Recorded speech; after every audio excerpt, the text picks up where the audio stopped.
Hey guys, it's Will here again, and we're going to do a DIY automotive video. Today's issue, we're going to be removing a regulator and motor assembly out of the left front door of a 2000 Explorer.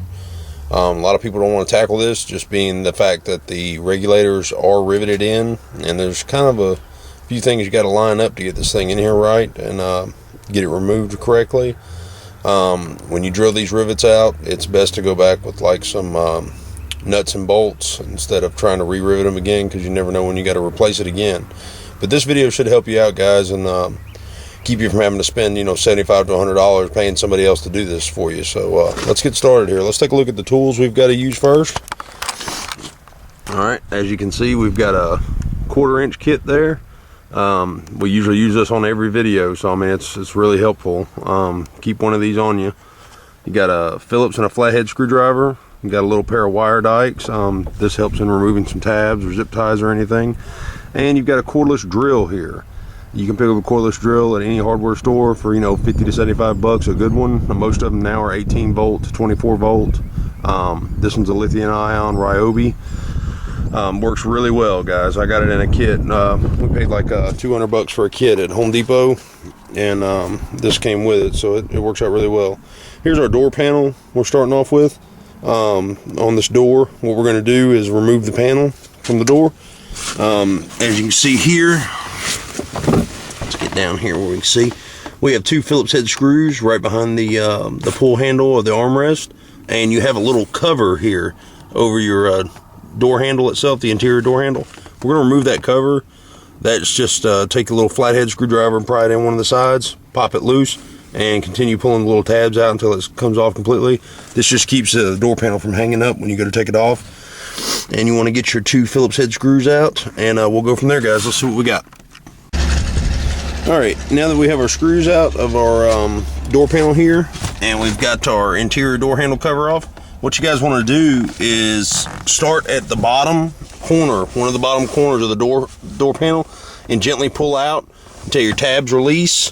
Some of them may get stuck in the door, but they will release from the panel, and we're going to show you how to get those back out of the door safely without breaking them. Most of them anyways. Some of them will break, and you will have to replace them.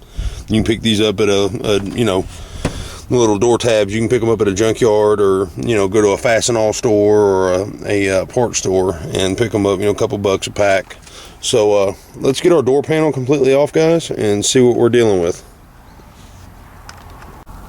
Alright, we've got our door panel loose here, but as you can see, we've got some wires that are kind of still attached to the door panel. Your mirror switch at the front of the door panel here has a plug, which you can see right here.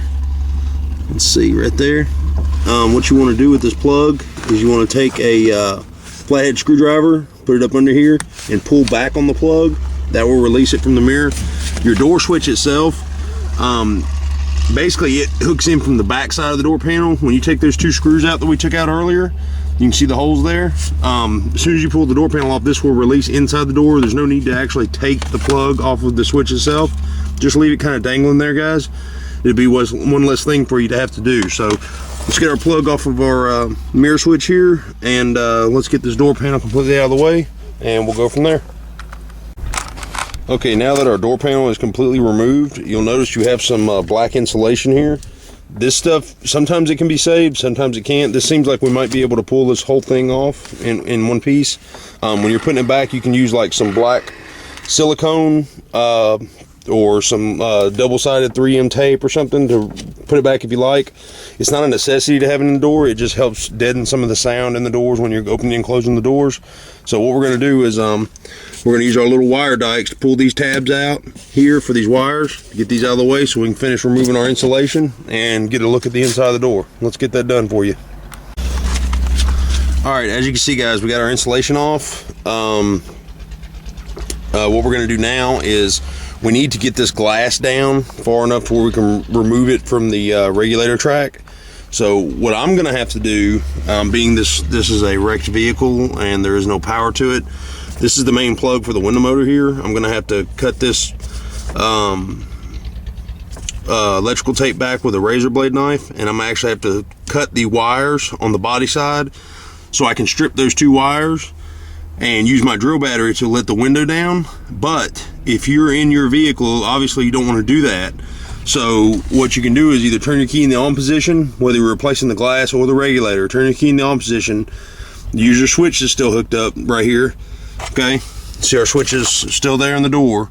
This should still be operational. And let your window down. If your regulator is bad and it won't come down, 9 times out of 10 you should be able to just push on the glass and let it down gently, so you can get to the rivets that are actually attaching it to the window channel for the regulator.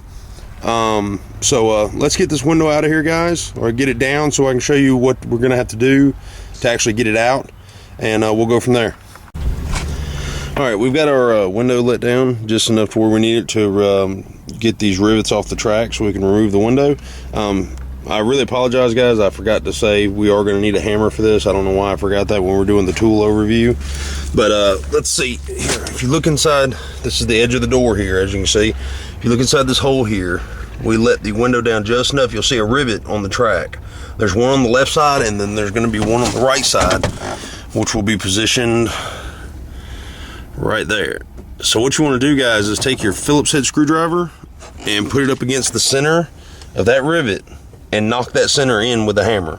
Okay, once you do that, then you can actually safely drill the rivet out. If you don't do this, guys, you're not going to be able to get the rivet out completely, and it's going to be a pain trying to get that rivet removed. It's going to cause a lot of trouble. So let's get the centers of these rivets knocked out, guys. And what we're going to do is we're going to go ahead. There's 3 rivets that hook the regulator actually to the door. 1, 2, 3. And for some reason Ford thought the 4th mounting point should be a bolt and a nut, which all 4 of them should be in my opinion, but you know, I didn't create the truck. So we're going to go ahead and knock the centers in on those as well, so we can be ready to drill them out.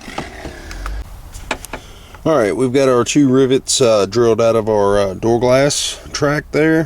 What you want to do now is this piece of interior molding, we're going to just take a flat head, lift up on it, pull that molding out. That what this will do, this will allow the glass track to come out freely. When you pull it up, it won't snag on anything or, you know, bind. And then what you guys need to do is let your regulator down as far as you can, so you'll have room to play with the glass. You'll be able to push it up and down, because the glass does have to tilt forward before you pull it out of the door. So let's get all this done and get it pulled out, and we'll get on to drilling our regulator out. All right, now that our glass is pulled completely out of the door, we don't have to worry about damaging it or worry about it shattering on us. If you were just going to replace just the glass, if you had to put a glass in, these are the steps you'd have to take to actually get to the point where you could put the glass in. So now installation's reverse of removal, guys. You can stop the video here and rewind it, whatever you got to do. But if you're going after the regulator or the motor, now what we're going to do is we've got 3 rivets we have to drill out. 1, 2, 3. And then we'll have 3 11mm bolts. We'll have one here on the side, and one here towards the center of the door. So we're going to get all 6 of these fasteners out, and then we should be able to slide our regulator out of the door here and get that pulled out. All right, guys, let's get it done. All right, we've got all our fasteners loosened from the regulator that mounts it to the door, including the rivets, the 3 rivets. But here's a good note, guys. When you go to take this regulator out of the door, this is the main hole here. This whole regulator assembly is going to come out of. But as you see, you have your door handle rod, your interior door handle rod here. What we're going to want to do is, let me see here. You have 2 Phillips head screws on this door handle. You have one here on top. And if you flip this insulation up, pull it back, you'll see another one. You want to take those 2 Phillips head screws out, guys. Push your door handle forward and then out, and then you can remove the door handle from the rod. That way this rod will be free. You won't have to worry about it binding you up while you're trying to take this regulator out. So let's get that done before we pull our regulator out. All right, guys, we got our regulator out. As you can see, the door is completely stripped. Now what we're going to do is I'm going to show you a safe way to take this window motor off of this regulator. Let's go over here. Okay, as you can see, the window motor has 3 8mm bolts that bolt it to the regulator assembly. But if you look right here, there is a spring here This spring is on tension at all times. It just assists the motor and regulator when you're letting up or down to not keep all the pressure of the glass and the weight of the regulator on the motor. So it's basically like it extends the lifespan of your motor.